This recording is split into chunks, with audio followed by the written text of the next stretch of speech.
Hello, चार सभी का स्वागत है आपके अपने यूट्यूब चैनल कंबो सर पर। आई होप क्या सभी अच्छे होंगे और आपकी जो फिजिक्स की तैयारी है वो भी काफ़ी अच्छे से चल रही होगी। तो लास्ट वीडियो में जो फर्स्ट पार्ट था लॉन्ग क्वेश्चन आंसर्स का, क्योंकि इससे पहले अभी तक आप लोग की एमसीक्यूज आ चुके हैं, इंपॉर्टेंट क्वेश्चन यानी वैकल्पिक प्रश्न, डेफिनेट निश्चित उत्तर प्रश्न, शॉर्ट क्वेश्चन आंसर्स, और लॉन्ग का एक पार्ट आ चुका है, ये उसका सेकंड पार्ट है। और लॉन्ग में जो हमने फर्स्ट पार्ट में क्वेश्चन लास्ट कवर किया था वो था किरचॉफ के नियम से व्हीटस्टोन सेतु की संतुलित अवस्था, ये कवर कर चुके थे। उसके बाद जो नेक्स्ट क्वेश्चन है वहां से हम स्टार्ट करेंगे और कुछ क्वेश्चंस जो हैं हम यहाँ पर सेकंड पार्ट में कवर करने वाले हैं। बाकी अगर आपको ये सारे इंपॉर्टेंट क्वेश्चंस टॉपिक वाइज चाहिए तो आप लोग हमारे इस व्हाट्सएप नंबर पर कांटेक्ट कर सकते हैं। स्क्रीन पर आप लोग हमारा व्हाट्सएप नंबर देख पा रहे हैं।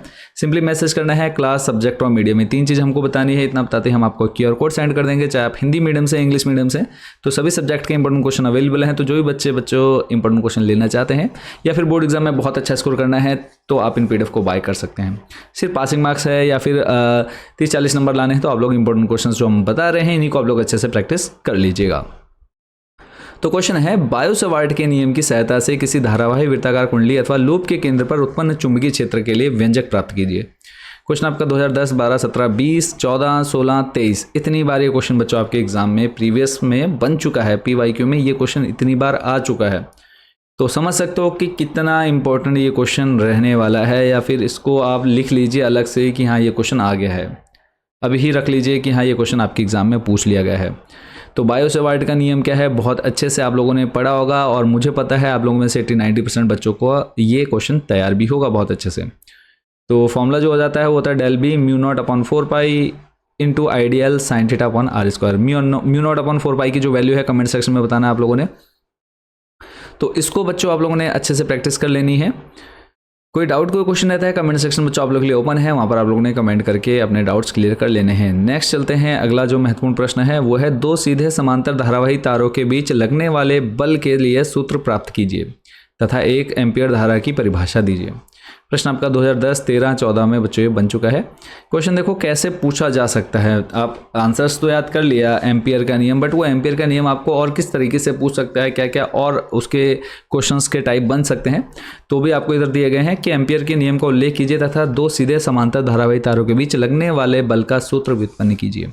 या फिर बायो-सवार्ट के नियम का उल्लेख कीजिए तथा दो समांतर धारावाही सीधे तारों के बीच लगने वाले बल का व्यंजक प्राप्त कीजिए। चलते हैं नेक्स्ट क्वेश्चन पर। देखो एम्पियर का नियम आपने याद किया है, बायो-सवार्ट का नियम आपको बहुत अच्छे से पता है अभी आपने थोड़ी देर। उसके बाद है फिर दो समांतर धारावाही चालक तारों के बीच बल, तो ये आपको प्रूफ करना है, कंप्लीट एक डेरिवेशन है। तो इसको आप लोगों ने बच्चों प्रैक्टिस कर लेनी है। उसके बाद चलते हैं आपको लेकर के अगले प्रश्न पर।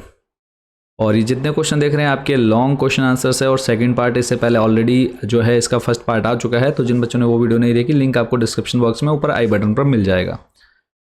अगला है, एक निलंबित चल कुंडली धारामापी की रचना का वर्णन कीजिए, इसकी धारा सूग्रहिता को परिभाषित कीजिए। एक चल कुंडली गैल्वेनोमीटर की रचना तथा कार्यविधि का वर्णन कीजिए। प्रश्न आपका 2011, 13, 16 और 17 में पूछा गया है। तो चल कुंडली आप लोगों ने पहले इसका जो डायग्राम है वो अच्छे से देख लेना है, चल कुंडली गैल्वेनोमीटर, उसके बाद इसकी लैंग्वेज और फिर डेरिवेशन। तो लॉन्ग क्वेश्चन आंसर्स ये सारे आप देख रहे हैं जो कि आपके 3-3, 4-4 नंबर में या फिर 5 नंबर में बच्चों आपके एग्जाम में पूछे जाते हैं। ये क्वेश्चन मतलब जैसे आपने ऊपर देख लिया ना, बायो-सवार्ट का नियम हो गया, तो ये जो क्वेश्चन है आपका इसका जन्मसिद्ध अधिकार हो गया इस क्वेश्चन का हर साल आपके पेपर में आना। तो देखेंगे अभी आप ये क्वेश्चन कितने तरीके से, यानी 1 से 1.5 पेज आपको सिर्फ क्वेश्चन ही मिलेगा, कितने तरीके से क्वेश्चन आपके एग्जाम में बन चुका है। अनुचुंबकीय, लोह चुंबकीय, इनको अच्छे से एक्सप्लेन करना। तो सबसे पहले चुंबकत्व का परमाणुीय मॉडल क्या था, नाभिक हो गया, चक्रण हो गया, कक्षीय परिक्रमण हो गया। फिर उसके बाद प्रतिचुंबकीय क्या है, उत्पत्ति का कारण, फिर बाह्य चुंबकीय क्षेत्र का प्रभाव किस तरह से पड़ता है, फिर ऐसे अनुचुंबकत्व की व्याख्या, उत्पत्ति का कारण क्या रहा, फिर उसके बाद आ जाएगा बाह्य चुंबकीय क्षेत्र का प्रभाव इसका कैसा रहता है। उसके बाद है लोह चुंबकत्व की व्याख्या, इसका भी उत्पत्ति का कारण पढ़ लेना है। और उसके बाद जो बाह्य चुंबकीय क्षेत्र का प्रभाव है वो आप देखेंगे, इसके अंदर भी डोमेनों की परिसीमाओं के विस्थापन द्वारा, डोमेनों के घूर्णन द्वारा।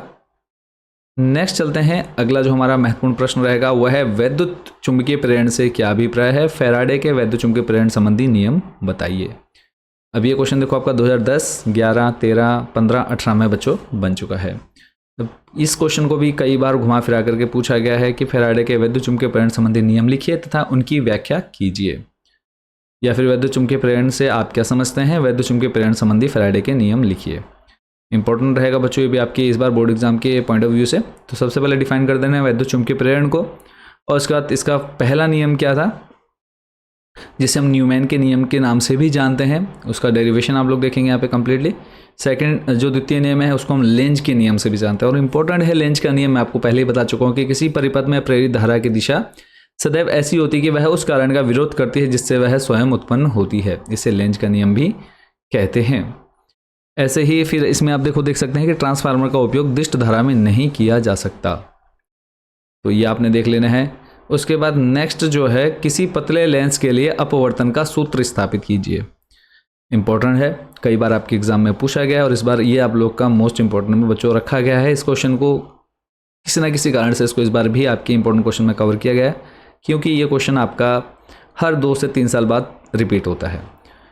गोलीय पृष्ठ पर अपवर्तन का सूत्र n/v-1/u = n-1/r की सहायता से लेंस के लिए संबंध 1/f = n-1 ब्रैकेट में फिर 1/r1 - 1/r2 प्राप्त कीजिए, जहां पर प्रतीकों के सामान्य अर्थ हैं। क्वेश्चन आपका कई बार आपके एग्जाम में बन चुका है। या फिर सीधा सीधा आ जाएगा कि लेंस निर्माती सूत्र के लिए निम्न व्यंजक व्युत्पन्न कीजिए जहां संकेतों के प्रचलित अर्थ हैं। तो 1/f = n-1 ब्रैकेट में अच्छा डेरिवेशन है, आपके एग्जाम में काफ़ी बार बच्चों ये बना है, तो इसको बहुत अच्छे से प्रैक्टिस कर लेनी है। लॉन्ग में बच्चों ये क्वेश्चन आपका बनेगा ही बनेगा। चलते हैं नेक्स्ट क्वेश्चन पर। लेंस मेकर का सूत्र भी कहलाता है, आपसे सीधा सीधा 1 नंबर में पूछ लेगा लेंस मेकर का सूत्र लिखिए, MCQs में पूछ लेगा इनमें से कौन लेंस मेकर का सूत्र है। तो ये जो है बच्चों काफ़ी बार जो है घुमा फिरा करके आपसे एग्जाम में पूछा गया है और पूछा जाएगा, इससे एक क्वेश्चन आपका बनना ही बनना है। अगला जो क्वेश्चन है वो देख लेते हैं। संयुक्त सूक्ष्मदर्शी का स्वच्छ किरण आरेख खींचे तथा इसकी आवर्धन क्षमता के लिए व्यंजक प्राप्त कीजिए। ये प्रश्न भी आपका देखो 2011, 13 और 14 में बन चुका है। संयुक्त सूक्ष्मदर्शी का किरण आरेख नई तथा स्पष्ट दृष्टि की न्यूनतम दूरी पर प्रतिबिंब बनने की स्थिति में आवर्धन के सूत्र की स्थापना कीजिए। इसको आप लोगों ने प्रैक्टिस करनी है। पहले यौगिक अथवा संयुक्त सूक्ष्मदर्शी क्या है, फिर है संयुक्त सूक्ष्मदर्शी द्वारा प्रतिबिंब का बनना। इसको डायग्राम को प्रैक्टिस करेंगे, इंपॉर्टेंट क्वेश्चन रहेगा बच्चों ये। फिर है आवर्धन क्षमता क्या है, कैसे आप लोग निकाल सकते हैं, क्या क्या रिलेशन है इनके बीच में। लॉन्ग में आपको ये देखने को मिल जाता है। तो अभी तक आप लोगों ने बच्चों जितने क्वेश्चन देख लिए हैं इनकी आप लोगों ने काफ़ी अच्छे से प्रैक्टिस करनी है। कोई डाउट कोई क्वेश्चन आपके मन में रहेगा कमेंट सेक्शन में पूछना है। बाकी के जो क्वेश्चन बचे हैं ये उन बच्चों के लिए बच गए हैं जो बच्चे बहुत अच्छा स्कोर करना चाहते हैं, ठीक है, अच्छी परसेंटेज लाना चाहते हैं। तो आप लोग मोस्ट इंपॉर्टेंट क्वेश्चन वाली PDF जो है परचेज कर सकते हैं, और वो कैसे ले सकते हैं आपको पहले बता चुका हूँ। बाकी जिनको अभी भी डाउट है तो ये हमारा व्हाट्सएप नंबर है, सिंपली मैसेज करिए, क्लास सब्जेक्ट मीडियम बताइए, इतना बताते ही हम आपको एक QR कोड सेंड कर दें। उस पर आप जैसे ही पेमेंट करते हैं PDF डायरेक्टली आपके व्हाट्सएप नंबर पर भेज दी जाती है। तो सभी बच्चों को ऑल द बेस्ट। ये लास्ट वीडियो थी आपकी फिजिक्स की। इन क्वेश्चंस को अच्छे से प्रैक्टिस कर लेनी है। जितने क्वेश्चन आपको बता चुके हैं ऑलरेडी, देखो सारे आपके MCQs आ चुके हैं। डेफिनेट टाइप क्वेश्चन बहुत अच्छे से एक्सप्लेन किए हैं। उसका शॉर्ट क्वेश्चन आंसर, फिर long first part, long second part, ये जो आप अभी देख रहे हैं सेकंड पार्ट है। तो इन क्वेश्चंस को जो है काफ़ी अच्छे से प्रैक्टिस कर लीजिए। जो बच्चे जिनका लक्ष्य है कि हाँ हमको 70 में से 30 या फिर 40 मार्क्स लाने, तो आप लोग जितने वीडियो में बताए गए क्वेश्चन इनको आप तैयार कर लीजिए। बट अगर आपको बहुत अच्छा स्कोर करना है, 50+ जाना है, तभी आप इन PDF को बाय करिएगा, ठीक है। अदरवाइज आवश्यकता नहीं है। अगर आपको बहुत अच्छा स्कोर करना है तभी आप इन PDF को बाय करके इनकी प्रैक्टिस करिए अच्छे से। बाकी सभी बच्चों को ऑल द बेस्ट। एग्जाम में देखो कोई भी क्वेश्चन छोड़ना नहीं, स्किप तो कोई भी क्वेश्चन नहीं करना है। जितना पहले आ रहा है उसको करिए, लास्ट में जो भी आपको समझ में आ रहा है वो आपने करके आना है, बट कोई भी क्वेश्चन छोड़ करके नहीं आना है। तो मिलते हैं बहुत जल्द नेक्स्ट वीडियो में।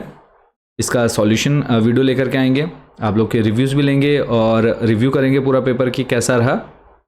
तो चैनल के साथ जुड़े रहना। अभी तक जिन बच्चों ने चैनल को सब्सक्राइब नहीं किया, सब्सक्राइब जरूर कर लीजिएगा, क्योंकि आपके बोर्ड एग्ज़ाम तक की जानकारी हम आपको देते हैं। उसके बाद फिर बैक इंप्रूवमेंट एग्ज़ाम क्या होते हैं, उसका रिजल्ट और रिजल्ट कब तक है, सारी इन्फॉर्मेशन आपको हमारे यूट्यूब चैनल पर मिलती रहती है। तो चैनल के साथ जरूर जुड़े रहना है। तो सभी बच्चों को ऑल द बेस्ट फिजिक्स के पेपर के लिए। मिलते हैं नेक्स्ट वीडियो में। Thank you so much for watching this video.